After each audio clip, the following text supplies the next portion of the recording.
Stan with 3D PT. So for this video, I'm gonna go through the first part of making a belt that you could totally 3D print in TPU or NinjaFlex. Now for this project, it's something I've wanted to do for a while and really just kind of had the itch to do some more design for myself. So you've probably grown up with belts all the time, and like here's a classic leather belt that I've had forever. And this is tooled and really nice leather belt. I could unbuckle it here and put in whatever buckles I want. So I actually started by basically copying and reverse engineering this. I also found another site that on Instructables that has a simpler belt kit you could get anywhere and make your own strap. Now this was commercially made, so I'm actually thinking in the future of making a set of leather tools that are 3D printable. But that's going to be a future project. Now, when I did my research, pretty much the hard part for this is figuring out how to make the strap of the strap the belt. Because the main part of the belt is the whole long part called the strap. There can be a decorative end tip. You see that on kind of higher end belts or more Western style belts they go along with your cowboy belt buckle. And then you have the frame, bar, and prong of the buckle along with the belt loop. And when I did this, when I filmed the video at the start, I'll call this part here that goes around the buckle, the strap, or the belt strap. Turns out I misnamed it. The part of the buckle that joins it to the strap is called the chape. And so this pattern that I'm printing is actually going to have a chape, and I'll rename it in the files when I get to that point. But that's going to basically wrap around the end of the belt strap and hold the buckle in.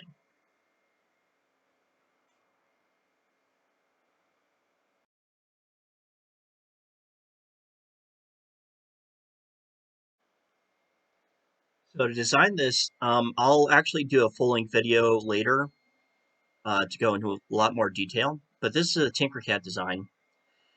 Now with TinkerCAD, there isn't a spiral shape that you could easily use. And the other problem with this is with TPU, it tends to hold the radius of how tightly it's printed. So if you start with a tight spiral and go out, it's going to want to try and keep that radius going in.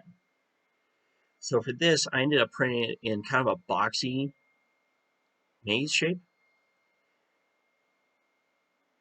And I built this in sections here. So if I focus on those, this would be like the main part. This is the end of the strap that goes to the chape. And this is the tip of the belt here. Here's the actual chape that's going to wrap around this end here. I put it like this.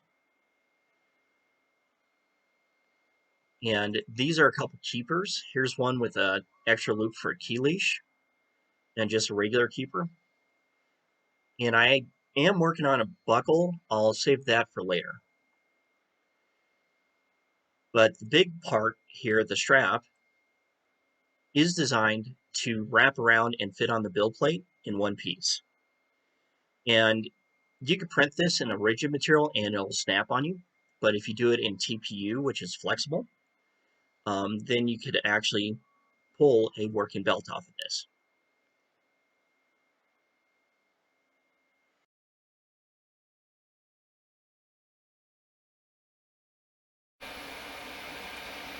So here's an upcoming project. This is going to be part of a belt that you can actually wear. And later on I'll probably design the belt buckle as well. But this is just part of the belt and a couple keepers.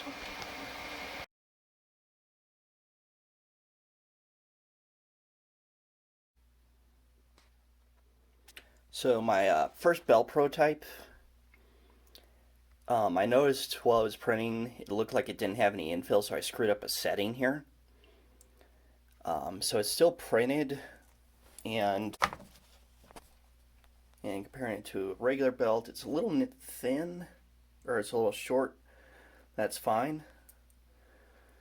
But watch your settings when you do prints like this, because it looks like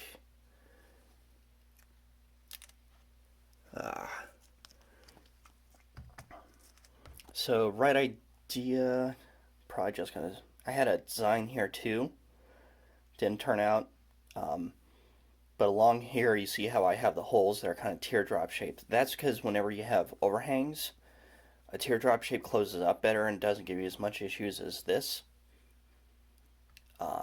So I'm gonna check my settings, reprint this, but I'll give it a test just with this. So it's about 3 hours in on this belt print. This one's already going a lot better than the first one.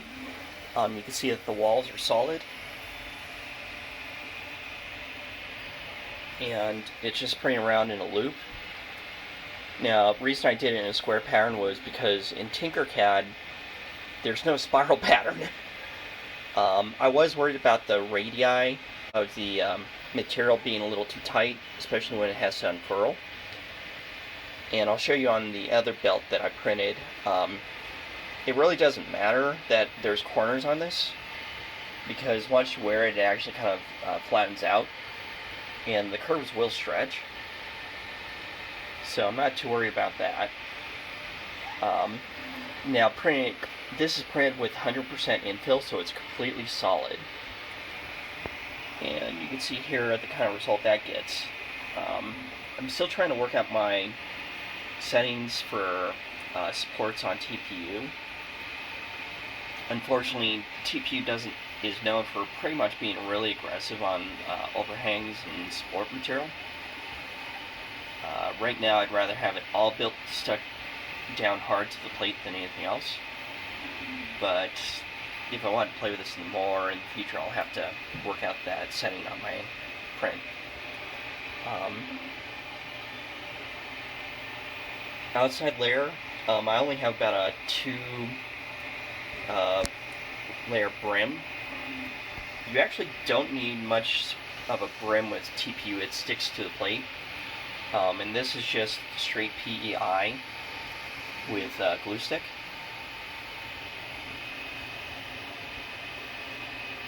And it's printing supports for the holes.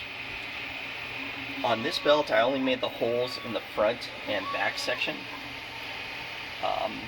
My other one, I'll show you, had holes going all around, but that was starting to get a little bit dicey. It also caused some increase in print time. So for this one, I'm just cutting the time down by reducing the number of holes that it has to print. But this is still going to be about a 16-hour print to do it solid.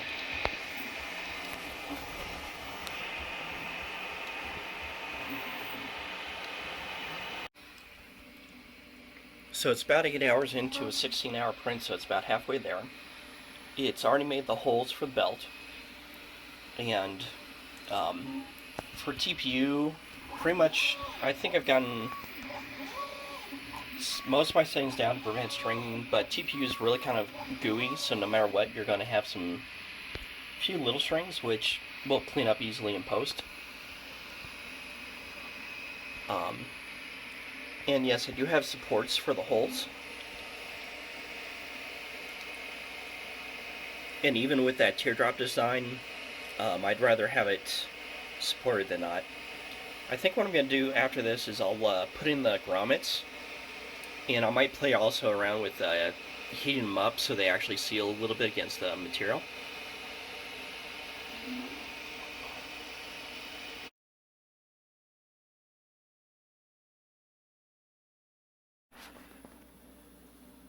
So after 17 hours, print just finished, and I know this because it's back against there, it's still actually cooling down. Give it a minute, and I'll pull the belt when it's cool. Alright, so there's a little bit of stringing inside. That's easy to take care of. And yeah, you could take a heat gun or something and melt off the hairs.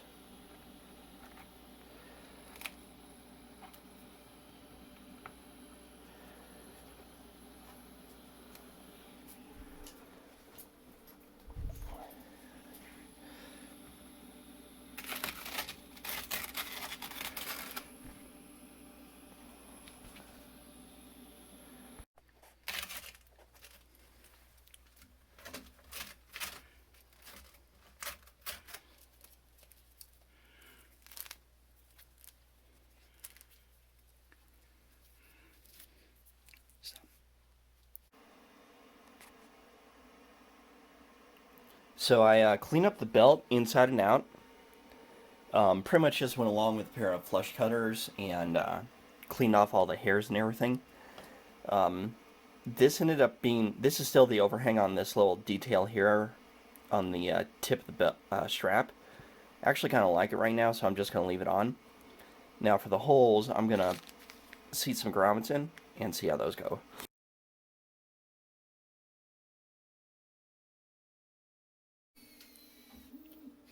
So earlier I misprinted this test belt, and it ended up printing only one wall thick all around with no infill. And even this is still strong enough to probably hold a pair of pants up, but it just feels super flimsy compared to this, which feels like a proper belt strap. So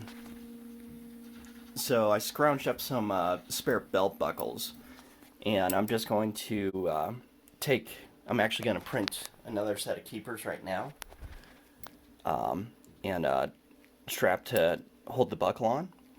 In the meantime, I'll clean this up. This actually is not a lot of stringing for TPU, so just spend probably 10-15 minutes just post-processing this. And for the holes, I tested out some grommets last night, and so these are actually, interestingly enough, like you could get this from Harbor Freight, and it's just a literal set of grommets. And to make it fit the holes, I actually used two. So I put one in, and I actually nicked another grommet just so it would squeeze in, and I had to press it in with both. And that actually seems to set it the best. Now with this design, or with this misprint, they did tear out when I tested them. But with the thicker design, they should seat a little better.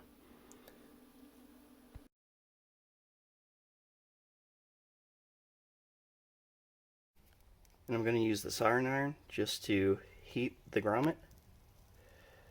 Press it into the material. Just kind of melt it and secure it that way. And I'll go through and clean up the holes after.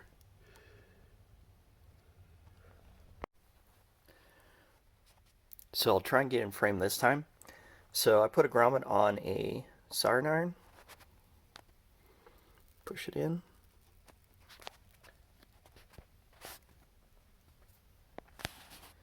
And so that melts it into the material, and this time I'm just leaving the support material in the holes, and I'm just using that to help melt it into this. And once this is done, I'm going to go through, use the grommet tool, and even if it's a little shallow, I'm still going to crimp it into the melted part. Another thing I'm going to do just for a little bit of pizzazz is just use different color rivets, because this comes in a set of brass, nickel, and copper.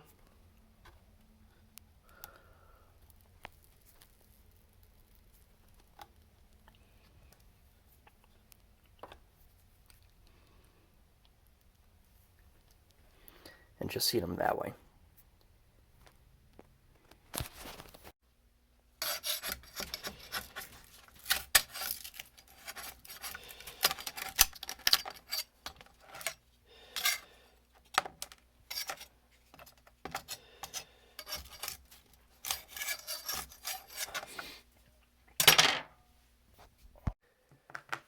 So I printed up another strap keeper, and I made these two belt keepers. Now, the problem I hit is right now, this one, if I try and mount it, it's going to be too crammed. So I might just leave it off for now. This one is designed like this, so I can hook in my keys. And this will just turn into a key leash. And this is just a salvage buckle. So I'll go ahead and mount this together. For right now, I'm just going to use some short hex or cap screws. I've got some Chicago screws on order, so they're coming in. Alright, so here's the belt completely assembled.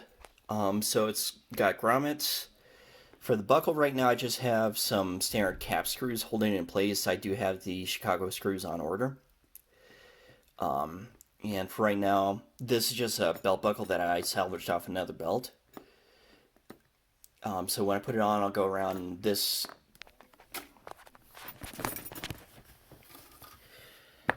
No, it doesn't go in the trash. And this keeper, I might just bypass the keeper here for right now. And this will be my leash for keys. So to assemble the belt, this is the second chape and keeper version. I'm actually salvaging the buckle from the old belt because I know that the prong of this buckle actually fits into the grommets for these holes. And so I just salvaged some washers, hex nuts, bolts. Again, I'm still waiting for some Chicago screws. I might just have to check on that order. But earlier, I just put a couple holes here at the end of the strap, a couple grommets, and these didn't go all. I didn't put all the grommets through on the backside. They were popping loose on the other belt, so I'm gonna go ahead and just do it through the front for more aesthetics and to provide some support for the material. And I did the same on the tip of the belt as well. Space them out just so it looks a little more proper. And the grommets will keep the buckle from chewing into this because this is all one layer here. So this just spreads out the stress along with sealing the TPU around it. Because I do intend to wear both belts as my everyday belts and just go between those. So this is what I was going for. This is a 3/16 by 1/2 inch binding post, and that's just a hair thick, but I don't think you could get thinner Chicago screws unless you really find a specialty store. But this is perfect for this type of belt. The chape is 3 millimeters thick, but it bends around in the belt, so this comes to a total of about 9 millimeters. And that definitely looks a lot better, and now I can actually fit the tab of my strap for the belt through this. Let's see. A little bit of play there. I'll see how that works. And if I need to make any changes, I might shorten up the chape a little bit. So it just brings it back here. But yeah, already these binding posts, it was a little bit tricky to get them through. I had to use a couple Allen wrenches to open up the holes and shove them in. But these are nice because they'll hold, and if I need to, I can unscrew them and change out my buckle. And I could still slide over the tab, and it just looks a lot better than the cap screws that I had there. So I'll work on the instructions for this and post that on Teachers Pay Teachers, as well as the STLs and other files.